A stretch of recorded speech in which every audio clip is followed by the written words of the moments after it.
ఎమ్మెల్యేలు ఎమ్మెల్సీలు భారీ ఎత్తున కాంగ్రెస్ పార్టీలో చేరుతున్నటువంటి నేపథ్యం, తీవ్ర సంక్షోభానికి గురైనటువంటి నేపథ్యంలో స్థానికంగా కూడా పట్టును సడలిపోతున్నటువంటి బీఆర్ఎస్ పార్టీ ఇక వ్యూహాత్మకంగా అడుగులు వేస్తూ ఉంది. గత ఎంపీ ఎన్నికలలోనే తీవ్రమైనటువంటి జీరోగా ఒక్క ఎంపీ టికెట్ను కూడా గెలుచుకోలేకపోయింది. 3వ స్థానానికి పరిమితమైంది.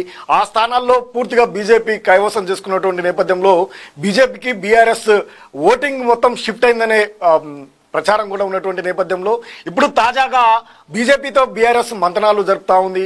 పార్టీని గట్టెక్కించుకోవడం కోసం, ఇప్పుడున్నటువంటి క్లిష్టమైనటువంటి పరిస్థితిని అధిగమించడం కోసం, కాంగ్రెస్ యొక్క దూకుడు ఫిరాయింపులను అడ్డుకట్ట వేయడం కోసం బీజేపీ పెద్దలతో ఢిల్లీలో మంతనాలు జరుపుతున్నట్టు విశ్వసనీయంగా తెలుస్తా ఉంది. అందులో భాగంగానే కేటీఆర్ ఇటు హరీష్ రావు ఢిల్లీలో 6 రోజుల పాటు గడిపి బీజేపీకి చెందినటువంటి అగ్రనేతలతో ఈ చర్చలు కూడా జరిగినట్టు తెలుస్తా ఉంది. అందులో భాగంగానే కవిత అరెస్టు, కవిత యొక్క విడుదల, వీటి అన్ని అంశాల మీద కూలంకుషంగా చర్చించినట్లు తెలుస్తుంది.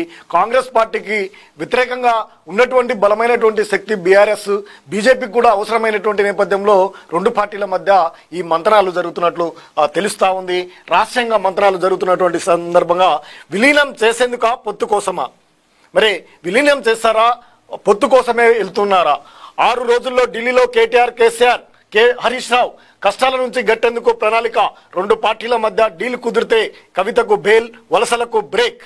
దోస్తిపై కమల్నాథుల్లో భిన్నాభిప్రాయం. అల్టర్నేట్ లేక గులాబీ పార్టీ ఆలోచన.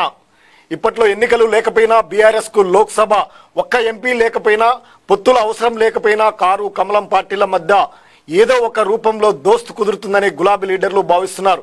పొత్తులు విలీనంతో ఏ పార్టీకి ఎంత లాభం అనే చర్చలు ఎలా వీలైనంత తొందరగానే ఈ రెండు పార్టీల మధ్య ఈక్వెన్షన్లు మారవచ్చనే వాదనలు కూడా వినిపిస్తున్నాయి. రానున్నటువంటి 4.5 ఏళ్ల పాటు పార్టీని నడిపించడంలో చిక్కులను దృష్టిలో పెట్టుకుని కేంద్రంలో అధికారంలో ఉన్నటువంటి పార్టీకి దగ్గరైతే కొన్ని ఇబ్బందుల నుంచి గట్టెక్కవచ్చని గులాబీ లీడర్ల అభిప్రాయం.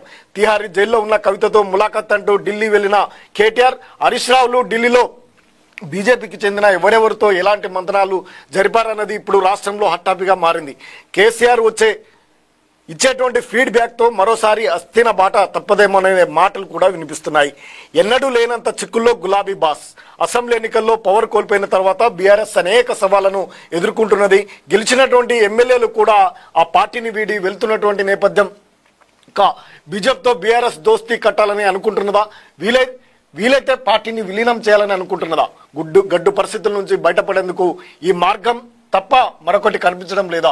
కేటీఆర్, హరీష్ రావు ఢిల్లీ వెళ్ళింది అందుకోసమేనా? డీల్ కుదిరితే కాంగ్రెస్ లోకి వెళ్లే వలసలు బ్రేక్ వేయొచ్చని అనుకుంటున్నదా?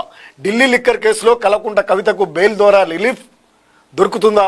రాష్ట్ర ప్రభుత్వం జరుపుతున్నటువంటి ఎంక్వైరీల నుంచి ఉపశమనం లభిస్తుందని భావిస్తున్నదా? ఫోన్ ట్యాపింగ్ లో ఇరుక్కుపోకుండా చూసుకోవచ్చా? ఇవి ఇప్పుడు రాష్ట్రంలో జరుగుతున్నటువంటి రాజకీయ చర్చలు. బీజేపీకి దగ్గర కావడం ద్వారా కొన్ని చిక్కుల నుంచి తప్పించుకోవచ్చనే బీఆర్ఎస్ భావన. లోక్సభ ఎన్నికల్లో టైం చిగురిందని స్నేహాన్ని ఇప్పుడు సాకారం చేసుకునే దిశగా గులాబీ పార్టీ ప్రయత్నాలకు సూట్ చేసినట్టు తెలుస్తా ఉంది. గత పార్లమెంట్ ఎన్నికల్లోనే రెండు కూడా పొత్తుతో ముందుకు వెళ్లాలని సాగాయి. కానీ పొత్తు కుదిరేది స్థానిక నాయకులైనటువంటి బీఆర్ఎస్, బీజేపీకి చెందిన నాయకులు వ్యతిరేకించడంతో పొత్తు అనేది వికటించింది. కానీ స్నేహభావంగా మాత్రం ఓటింగ్ మాత్రం దాదాపు బీఆర్ఎస్ కు చెందినటువంటి భారీ ఓటింగ్ బీజేపీకి పడ్డటువంటి నేపథ్యం అయితే కనిపించింది. బీజేపీ గెలవడానికి ప్రధానంగా బీఆర్ఎస్ ఓటింగ్ షిఫ్టింగ్ వల్లనే గెలిచింది. కాంగ్రెస్ గెలవకుండా చేయడంలో కూడా సక్సెస్ అయితే ఆ స్నేహ భావాన్ని ఇప్పుడు రెండు పార్టీలు కూడా ఒకటై కాంగ్రెస్ ను ఇరుకున పెట్టే ఆలోచన కూడా చేస్తుంది. బలమైనటువంటి ప్రతిపక్ష పార్టీగా ఉన్నటువంటి బీఆర్ఎస్ ను కలుపుకుంటే బీజేపీకి అసెంబ్లీలో కూడా మరింత బలం పెరిగే అవకాశం ఉంది. అనేకమైనటువంటి చిక్కుల్లో ఉన్నటువంటి బీఆర్ఎస్ ను మరి బీజేపీ బతికిస్తుందా అంటే అటువంటి పరిస్థితులు అయితే ఎక్కడ కనిపించవు. మరి ఇటువంటి పరిస్థితుల్లో వారికి అండదండగా ఉండి గత అసెంబ్లీ ఎన్నికల ముందు కూడా ఆంధ్రప్రదేశ్కు చెందినటువంటి రాష్ట్రంలో చోటు చేసుకున్నటువంటి పరిణామాలు కూడా చూసినా అక్కడ జైల్లో ఇరుక్కోపడి తీవ్రంగా ఇబ్బంది పడ్డటువంటి చంద్రబాబు నాయుడిని అక్కున చేర్చుకొని చంద్రబాబుకు సపోర్టు చేసి అక్కడ ఆయన అధికారంలోకి రావడానికి తమ యొక్క శక్తియుక్తులు పోరాడిన కృషి చేసినటువంటి బీజేపీ నేతలు మరి ఇక్కడ కూడా బీఆర్ఎస్ లో కూడా తెలంగాణలో కూడా అటువంటి పరిస్థితిని తీసుకొచ్చి మరి బీజేపీ కూడా ఇక్కడ వేసే అవకాశాలు ఉన్నాయా?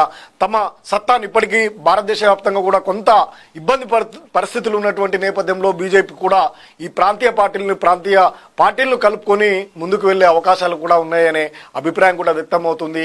వీటన్నిటి నేపథ్యంలో వారు తప్పకుండా బీఆర్ఎస్ బీజేపీ పొత్తు కుదిరితే మాత్రం రాజకీయ పరిణామాలు పూర్తిగా మారే అవకాశం ఉంది. ఇక్కడ స్పీడ్గా వెళ్తున్నటువంటి కాంగ్రెస్ పార్టీకి బ్రేకులు పడే అవకాశాలు కూడా ఉన్నాయనే అభిప్రాయం కూడా వ్యక్తమవుతుంది.